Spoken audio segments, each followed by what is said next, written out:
Hi everybody, Bounce Blink here with a bit of a derpy heartbreak video in my VK2801 Tier 6 light tank.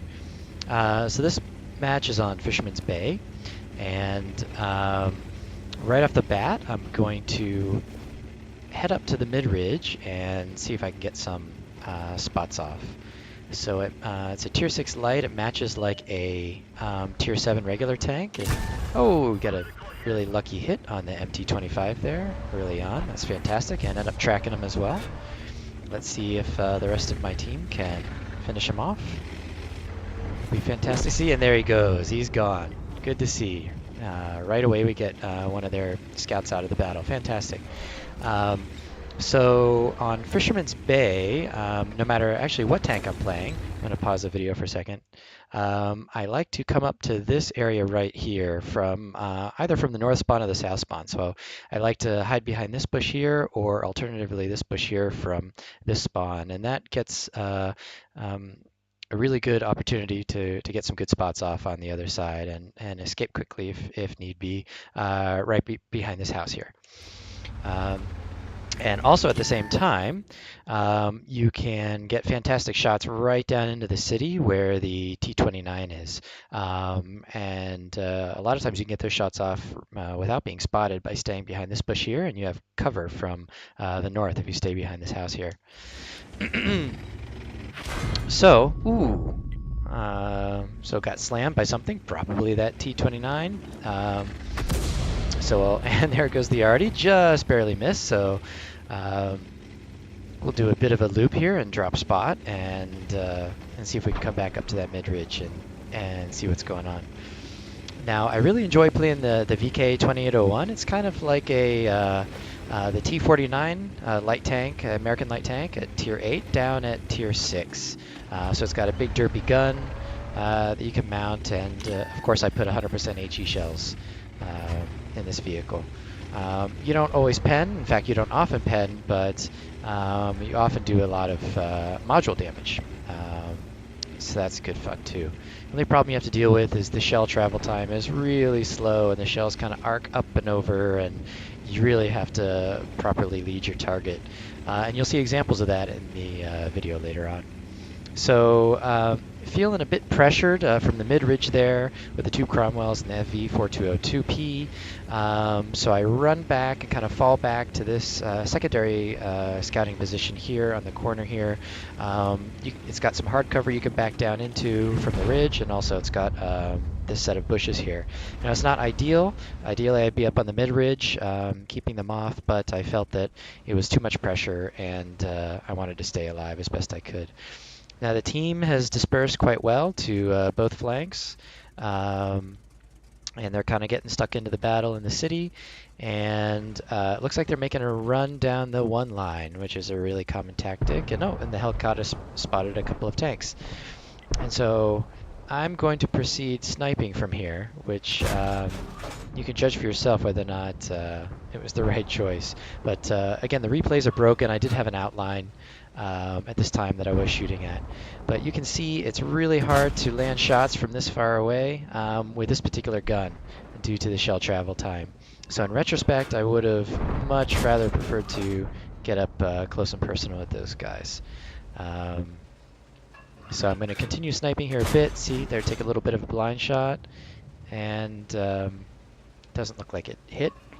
And then on the mid-ridge, we have the FE4202 poking through and facing up the Cromwell. And the Cromwell looks like he's backing off. The other Cromwell's here. Let's see if I can get a spot off or a shot off on the Cromwell. And it doesn't look like it. He pulls back behind the house. Now I often see teams make a one-line rush here, and more often than not, I'd say it works out really well. It's a really good tactic on this map. If you can get part of your team to follow you, and you have your TDs behind you to support you, it tends to work out really well. You can see a lot better what's ahead of you immediately. Oh, let's see, SU-100Y. Can I get a shot? Can I get a shot? Oh, I land one on the 59 Patton and get a critical hit as well. His turret just poking up above the ridge there. Nope, That one didn't hit. Again, I'd like to be much closer up. Um, this battle takes a little while to develop, but once it develops, it gets really, really interesting. Some crazy antics towards the end. So, still trying to snipe very unsuccessfully at these tanks in the northwest corner. There we go. Land a bit more damage and a crit. Maybe his tracks. And here, he's going to push in on the Centurion. SU-100 popped up. Yeah, it looks like they have at least 4 tanks, maybe 5, if the Cromwells made it back up there in that northwest corner. So it's really going to give the opportunity for our J Panther and T-28 TDs and G2 to mop up quite a bit of damage there. Our Centurion is doing a fantastic job of spotting them there. The SU-100 took a big hit. And we got a nice hit on the SU-100. Fantastic. And it looks like he's out of there. Fantastic. Now that the 59 Patton is just about down, and there he goes. So very good job on the one-line push. The FV-4202P is flexing back to try and defend. And that leaves the mid-ridge open. So I see the Cromwells sitting up here pretty safe. So I'm going to take the opportunity to come up here and get behind these bushes and see if I can spot anything. Nope, nothing's popping up. Let's move forward. And, oh, okay. So they've all moved back to the northwest corner to defend the push. And that Centurion one stays are numbered. Then there he goes. He goes down, unfortunately. Managed to squeeze a shot into the Cromwell, and then he gets taken out by our T-28. Fantastic. Okay, so we're tied up at 9-9. And it's looking a little iffy at this point. They've got a bunch of high-tier tanks left. We've got a couple tier 8s and a bunch of tier 6s, including myself, in a light tank. Interesting to point out as well, their arties are both tier 8, and we have 1 tier 7 and 1 tier 6 artillery on our side. And so I'm trying to stay up here. Undoubtedly they'll be coming back. Oh, there's the FV-4202P. He pops up again. And it looks like he's trying to get to the middle of the map and get some spots off. And potentially some shots on our T-28. And now our 2 artillery pieces are sitting in the southeast corner, which is a very common location for artillery to go from the south spawn on Fisherman's Bay. And the 2 enemy artillery have remained unspotted this entire match. Nobody has pushed up far enough to see them. So now I'm moving back to see if I can get down on the one line and get some shots on the FV-4202P. He looks like he's out in the open there, and on retrospect, I should have probably gotten much closer to this little battle here and gotten my shots in to help out, but I was really concerned about all of the tanks potentially camping in the northwest corner and wiping me out. In the meantime, our T-28 gets wiped out, unfortunately. So we have our 5100 was in the middle and is relocated back to the southwest corner here, and we have myself and the Cromwell over here. Cromwell is doing the spotting, fantastic, but not able to penetrate the FV-4202 frontally, it seems. And so I'm trying to figure out what to do here. I'm trying to make sure I'm safe behind the bush there. I'd really like to get some shots on this FV-4202, but at the same time I'd like to be safe from the 3 other tanks out there. Our 5100 is saying let him come forward, and he hopefully has a full clip back there with 6 shots and can easily clip the FV-4202 if he gets close enough. FV-4202. Did I say that properly? That is such a... I'm just going to call it FV. The FV.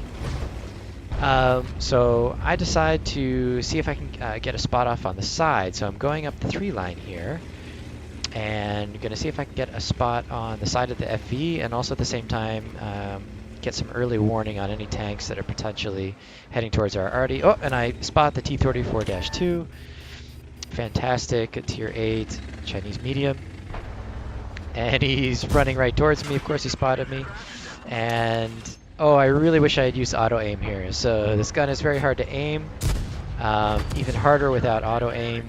And I'm doing evasive maneuvers and running like heck, trying to get out of here and get over that ridge and wiggle, wiggle, wiggle away. Oops, pulled out way too far there and took another shot. Now I'm trying to get in behind the cover here.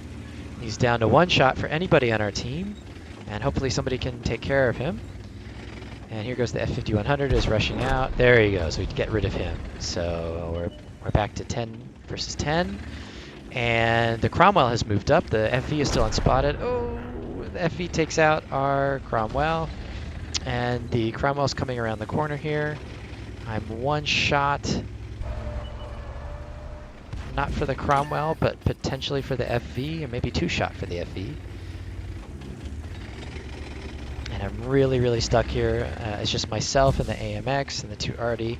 AMX is trying to support me. Oh, so I take the shot from the FV, light him. There goes a shot from the RD, splashes both shots. The Cromwell down from the 5100. And I'm out of here. So the Nashorn is rushing down the field, making a beeline for our 5100 and the artillery. I'm respotted here, most likely by the FV or the Nashorn. And oh, the enemy already takes out our 5100. What a nightmare. He was really our last hope. Oh, but then our Artie gets a nice blind shot on the Nashorn and takes him out. Fantastic. Okay, so now we're down to a 3 versus 3. Oh, and then I spot out their artillery, one of their 2 artillery pieces, and I get a nice shot on him here. Let's see if the gun connects. Oh, amazingly enough, that derpy gun connects at this kind of range. Let's see if the second shot will connect. Yes, okay, fantastic. We get that Artie out. Now the other Artie is still out there. I have all the time in the world to take him out, and unfortunately I don't. Which will later come back to haunt me, as you will see. Now, right now, I'm really, really, really worried about that FV. I know he's going to be coming after me and or the artillery, so I want to protect myself and at the same time see if I can protect the artillery by spotting him before he gets anywhere near the artillery. So I'm rushing back to artillery and going through the city, so hopefully he won't spot me going back. And what I'd really like to do is get up on that mid-ridge. The mid-ridge is the best place to spot on this map. You can spot both sides of the map, and it really gives you the most advanced warning. So now I'm back on my side of the map, and I'd like to try and make my way to that mid-ridge and see if I can get a spot off on that FE. Let's see what we can do. Our Artie is relocated fairly safely in the city or behind the city. And oh my god, I didn't expect to see him there. He pops up and oh! He takes me out. Oh, really, really disappointing there. Probably a misplay by myself. I probably should have gone back towards our spawn and gotten in a nice bush back there. That was the safer play than trying to mess around in the mid-ridge there. And yeah, you can see me quite upset with that one. I was trying to find a bush, yes. Aren't we all? Okay, so there he is again, and it looks like he's going after artillery, of course. There are only 2 tanks left. And somebody gets a shot off, and he's gone dark again. Where is he? Wonderful advice from our 5100 here. And now we're down to 2 minutes left with the battle, and it should be pretty easy for the FV to take our artillery. Not sure what's taking him so long to advance. He's in a pretty fast tank. Come on, where are you? Where are you? So it's our 2 artillery versus their FV and 1 of their artillery. Oh, there he is, and he gets a shot in on our Lorraine. Our Lorraine gets a nice juicy shot off on him. And looks like he's not making a move. Looks like our M44 missed his shot. And there he's spotted again. He's hiding behind the house. He's looking at the Lorraine. Oh, and then he falls over into the water. Unbelievable. Completely taking himself out of the game. There's no way he can get out of there. Absolutely fantastic. Couldn't be happier with that. And then their artillery shows up at the same time. So it's Lorraine 51, Tier 8 versus our Tier 7 Lorraine. What will happen? What will be the outcome? It's 2 versus 1 in the RD. The FV has completely drowned and is out of the game. Our 5100 still giving fantastic advice. And the M44 missed his shot. Lorraine is chasing down the 50-51.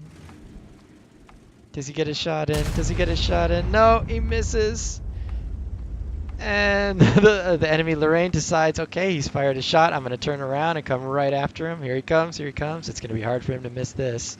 It's going to be very hard. And of course, he takes out our Lorraine. It's all up to our M44. Come on, buddy. Come on. Rotate, rotate. Take him out. Take him out. 7, 6, 5, 4, 3. Oh, he gets the shot off, but doesn't have enough alpha to kill him. And the battle's over. Oh, terrible result there. Would have really liked to see the win, of course. So now let's take a look at the battle results. Okay, so obviously it was a draw, a 15-minute game. Very, very unfortunate end there.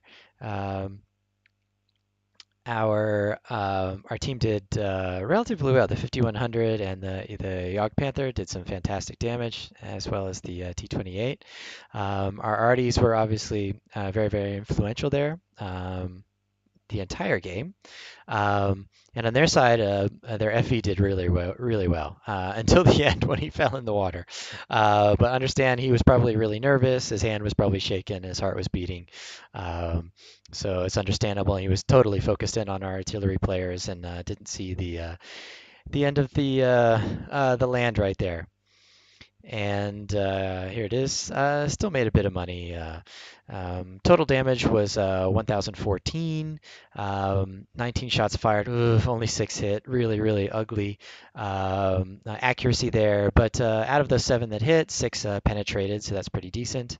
Um, and we can see that we did do some module damage here. It looks like you can't see exactly what the module damage was, but nonetheless, was a fantastic heartbreak there. I really enjoyed it, and I hope you guys did too. Thanks very much for watching. Catch you next time.